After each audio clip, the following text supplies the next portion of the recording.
Can we not hear the beating of the war drum? Actually, when I do that, it makes me think of Joe, Sludge Report Joe, and man, do I miss that guy's vids. You know, that coffee can and homie and all that.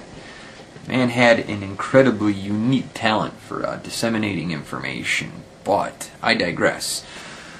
Title of the vid, some of you might remember the first one, The War Within a Breath. It was actually one of the first videos I ever posted on YouTube. It had to do with Iranian nuclear inspection and how Israel wasn't allowing UN weapons inspectors or IAEA officials to come in and inspect their own nuclear facilities, and how that was a lot of bullshit and a whole lot of hypocrisy and very little honesty.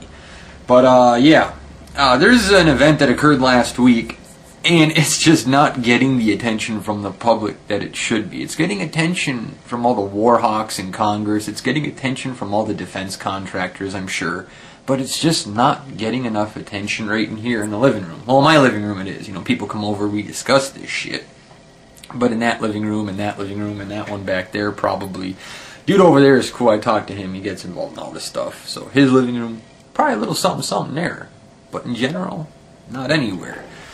To make a long story short, apparently there was a foiled assassination plot. A branch of the Iranian Republican Guard, which is, I guess, their equivalent of, like, you could mix the CIA and the Navy SEALs. Apparently, put out a hit on an official from Saudi Arabia. Apparently somebody attached to the embassy, the ambassador perhaps. I'm sorry, I was just outside doing this whole Occupy thing, so I don't have any of my notes in front of me. I'm just completely freestyling this one. And this thing was straight out of Hollywood. The Republican Guard was hiring this guy, and it had something to do with Mexican drug cartels. And I mean, this guy, if you read up on his bio, this guy gave into drugs, he was a boozer, loved the prostitutes, and he was a used car salesman. I mean, it's just so bizarre and so outlandish, it really isn't believable. And to put this into a context for you, just imagine for a moment, let's say there was a Chinese official that we wanted to get rid of, and we used the CIA and the Navy SEALs to subcontract this hit. And they just go to any old street in China and find some guy to Saokao, you know, to barbecue at night, drinking beer and saying, here, go kill a Chinese official or whatever. And then that person being caught. It just floors my mind. It would not happen. It wouldn't happen. Just like this was never going to happen. This is...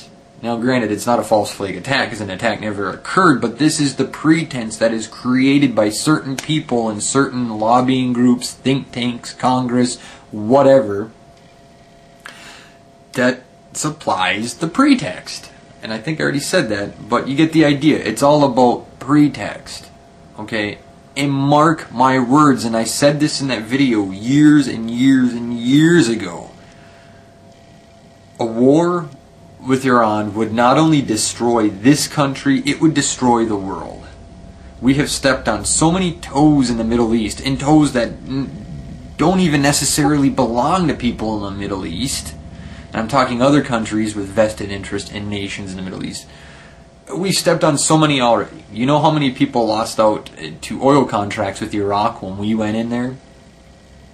Now, two big players that deal a lot with Iran are, one, Russia, and two, China.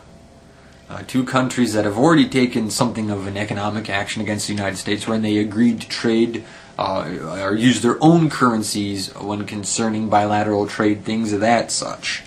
We're already tiptoeing with China right now with this whole trade agreement thing, and I'm not going to get into that because there are pros and cons on both sides with regard to the whole issue. It's a mess. I mean, you get the idea. I mean, we could talk about currency manipulation and things like that for hours. But if we were to waltz into Iran, the repercussions, the global repercussions would be absolutely catastrophic for everybody. In case you all haven't noticed, we are slowly, well, I would say more quickly than, or far more quickly than we were doing before. We're destroying this planet, okay, people, my friends. We're destroying it. Destroying it. And should we waltz into Iran, not only going to kiss this nation goodbye, but the world goodbye. And if you don't think that there isn't being a case made for some kind of military intervention with regard to Iran, I'm going to give you this little montage of some of the good old boys in Congress whose pockets are lined with money from Northrop Grumman, Teledyne, all these other great defense contractors. And they're getting the go-ahead. They're getting the thumbs up. Thumbs up to what? You know. You know. And this little montage will further explain what you all probably already know. I'm going to end this here. That's all I got for now. Later. Peace. Witness the beating of the war drum. And let's hope that our streak of foolishness comes to an end rather quickly. Because it's either that or us. Ciao. We need to heighten the sanctions on Iran and make it clear that this type of action will not be countenanced. Let us look for every available means to let the Iranians know that this conduct is not only unacceptable, but we will do everything we can to disable them through sanctions. They've got more blood on their hands than most of the terror organizations on the State Department's terror list. And that's what makes this so serious, and it means that we're going to have to take steps to let Iran know that we will not tolerate this behavior. It's a dangerous escalation of the Iranian government's long-standing use of violence, and we consider an effort to assassinate a diplomat in the United States to be a flagrant violation of international law. As you know, we are committed to holding the Iranians accountable. Okay, have sanctions worked over time? No, the sanctions did not work against Saddam Hussein in Iraq. Sanctions did not work against South Africa on apartheid. Sanctions did not work against the Japanese before World War II. There's a history of sanction failure. Once we get into sanctions and taking those kinds of actions, the argument immediately becomes, are you really going after the government of the country, or are you taking food out of the mouths of the citizens? It's okay to take the food out of the mouths of the citizens from a government that's plotting an attack directly on American soil.